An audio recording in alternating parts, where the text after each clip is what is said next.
আসসালামু আলাইকুম রহমতুল্লাহি ওয়া বারাকাতুহু। আপনাদের মোবাইলে যদি কোনো ছোটোখাটো প্রবলেম হয়ে যায় আপনারা নিজেরাই সেরে নিতে পারবেন, সেই জন্য কোনো মেকানিকের কাছে আপনাদের যেতে হবে না। আপনারা বাজার থেকে এরকম ছোটো ছোটো 10 থেকে 15 টাকার ভিতরে 2টা স্ক্রু ড্রাইভার নিয়ে আসবেন।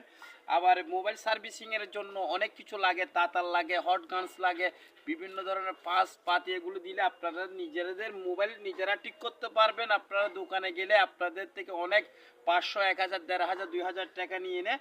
এখন আমার কাছে যেটা দেখতেছেন এটার নাম হচ্ছে চারকেট অথবা এটা মাদারবোর্ড বলা হয়। এটা হচ্ছে অ্যান্ড্রয়েড মাদারবোর্ড অথবা চারকেট বলা হয় এটাকে। আমার মোবাইলটার কিছু সমস্যা হয়েছিল, এখানে অনেক দিন যাবত আমি আমার মোবাইলটা পকেটে রাখি, হাতে রাখি, বিভিন্ন জায়গায় যাই, কাজকর্ম করি, সেই জন্য আমার ক্যামেরার উপরে কিছু ময়লা পড়েছে। আমি আজকে আমার সামথিং প্রচেষ্টায় আমি এই ক্যামেরাটা ওয়াশ করতেছি। আপনারা প্রথমে এটা নেবেন। আপনাদেরকে অনেকজনে বলবে যে অ্যান্ড্রয়েড মোবাইল, ঢালাই করা মোবাইল, ওগুলো খোলানো যায় না।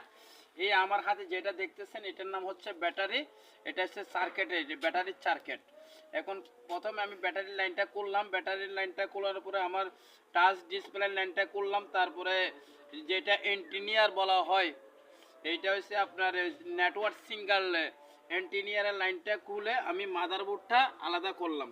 তারপর খোলার পরে আমার এইটা দেখতেছেন আমার ক্যামেরাটা অনেক দিন হয়েছে, ক্যামেরার উপর অনেক ময়লা পড়েছে, বিধায় আমি ক্যামেরাটা সুন্দর করে ওয়াশ করলাম।